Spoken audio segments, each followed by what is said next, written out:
Վահագն Խաչատուրյանը պաշտոնական արարողությամբ դիմավորել է Հայաստան ժամանած Լեհաստանի նախագահին։ Չնայած Հայաստանի և Լեհաստանի միջև ակտիվ քաղաքական երկխոսությանը և անշեղորեն զարգացող միջպետական հարաբերություններին դեռևս առկա է չօգտագործված մեծ ներուժ։ Այս առումով կարծում եմ, որ տնտեսական հարցերով հայ-լեհական միջկառավարական հանձնաժողովների պարբերական հանդիպումները կարևոր գործիք են գործակցության նոր ոլորտների թիրախավորման, նաև արդեն իսկ ընթացիկ ոլորտներում նոր ծրագրերի նախանշման տեսանկյունից։ Այդ մասին Լեհաստանի նախագահի հետ համատեղ մամուլի ասուլիսի ժամանակ հայտարարել է Հայաստանի Հանրապետության նախագահ Վահագն Խաչատուրյանը։ Հայաստանի Հանրապետությունը հաստատակամ դիրքորոշում ունի հասնելու կայուն խաղաղության։ Առկա խնդիրները հարևանների հետ կառուցողական երկխոսության և բանակցությունների միջոցով լուծելով։ Այս համատեքստում իմ գործընկերոջը ներկայացրեցի խաղաղության խաչմերուկ նախաձեռնությունը, որում պատշաճ կերպով ներկայացված է տարածաշրջանում երկարաժամկետ խաղաղություն և կայունություն հաստատելու Հայաստանի տեսլականը։ Լեհաստանի նախագահ Անդժեյ Դուդան էլ կարևորել է Կովկասի տարածաշրջանում խաղաղության և կայունության անհրաժեշտությունը։ Նախագահ Վահագն Խաչատուրյանի հետ ասուլիսի ընթացքում նա նշել է, որ Լեհաստանը պատրաստ է աջակցել հայ-ադրբեջանական հակամարտության խաղաղ կարգավորմանը։ Դուդան անդրադարձել է տարածաշրջանում առկա անկայուն իրավիճակին, նշելով, որ Ռուսաստանի կողմից Ուկրաինայի դեմ իրականացվող ագրեսիան ազդեցություն է ունենում նաև Կովկասի վրա։ Նա ընդգծել է, որ հակամարտությունների խաղաղ լուծումը առաջնահերթ է ինչպես Հայաստանի, այնպես էլ եվրոպական տարածաշրջանի համար։ Լեհաստանի նախագահը տեղեկացրել է, որ հայ-ադրբեջանական հակամարտության կարգավորման հարցը քննարկել է նաև Ադրբեջանի նախագահ Իլհամ Ալիևի հետ։ Այդ թեմայի շուրջ ես նաև խոսել եմ Ադրբեջանի նախագահ Իլհամ Ալիևի հետ COP29-ի շրջանակում և ուզում եմ հիշատակել, որ ցանկանում ենք, որպեսզի հայերը խաղաղ ապրեն իրենց հողի վրա, հստակ և կայուն սահմաններում։ Խաղաղությունը կարևոր է նաև, իհարկե, եվրոպական տարածաշրջանի համար, և մենք պատրաստ ենք օգնել, եթե դրա անհրաժեշտությունը լինի։ Պաշտոնական այցով Հայաստան ժամանած Լեհաստանի նախագահ Անդժեյ Դուդայի գլխավորած պատվիրակությունն այցելել է Հայոց ցեղասպանության հուշահամալիր Հայաստանի արտաքին գործերի նախարարի տեղակալ Պարույր Հովհաննիսյանի, Երևանի փոխքաղաքապետ Արմեն Փամբուխչյանի և Լեհաստանում Հայաստանի արտակարգ և լիազոր դեսպան Ալեքսանդր Արզումանյանի ուղեկցությամբ։ Անդժեյ Դուդան եղել է նաև հիշողության պուրակում և ի հիշատակ Հայոց ցեղասպանության զոհերի տնկել է արտաթափայլ Եղևնի։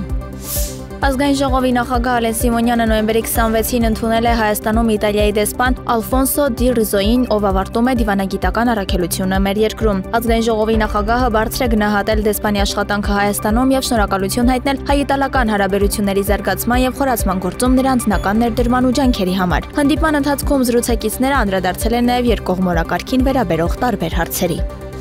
Նոյեմբերի 26-ին Պաշտպանության նախարարության վարչական համալիրում մեկնարկել է զինված ուժերի բարձրագույն և ավագ սպայական կազմերի հերթական ենթախմբի ատեստավորման գործընթացը։ Առաջին օրը սպաները քննություն են հանձնել ֆիզիկական պատրաստություն, առարկայից քննության ընթացքին հետևել է Հայաստանի Պաշտպանության նախարար Սուրեն Պապիկյանը։ Սպաները հանձնել են քննություններ, ձգումներ Պտտաձողի վրա 100 մետր վազք և 1 կիլոմետր վազք վարժաձևերից։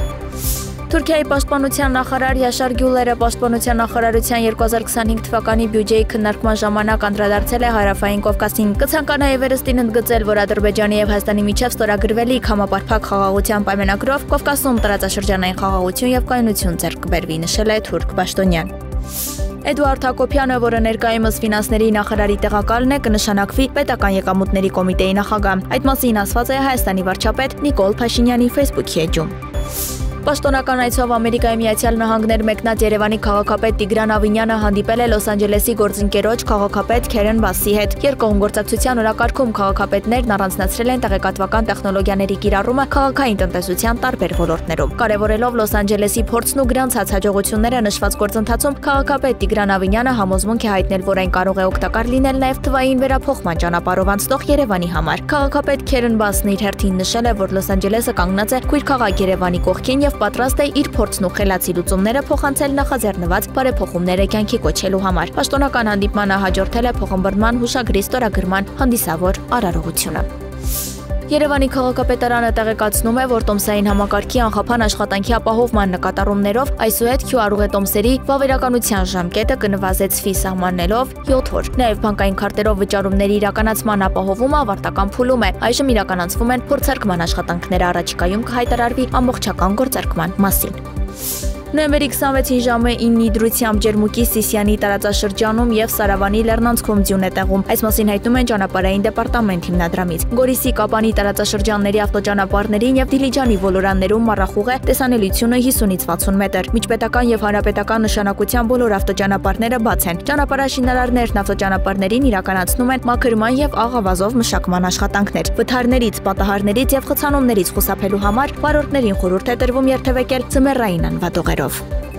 Իսրայելի ռազմաօդային ուժերի ինքնաթիռները 6 հարված են հասցրել Բեյրութի հարավային Արվարձանի եւ Ռաֆիկ Հարիրի անվան միջազգային օդանավակայանի մերձակա շրջաններին։ Իսրայելական օդուժի հարվածների տակ են հայտնվել Բուրջ Ալ-Բարաջնեի եւ Թահվիտա Ալ-Ղադիրի շրջանների բնակելի բազմահարկ շենքերը։ Նոյեմբերի 25-ին Իսրայելի ռազմաօդային ուժերը մի շարք ռմբակոծություններ են իրականացրել Բեյրութի հարավային Արվարձանում։ Յուրաքանչյուր ավիահարվածի ժամանակ հասցվել է 2-5 հարված, ամբողջությամբ ավերվել են Տայունիի եւ Հարե Հրեյքի շրջանների շենքերը։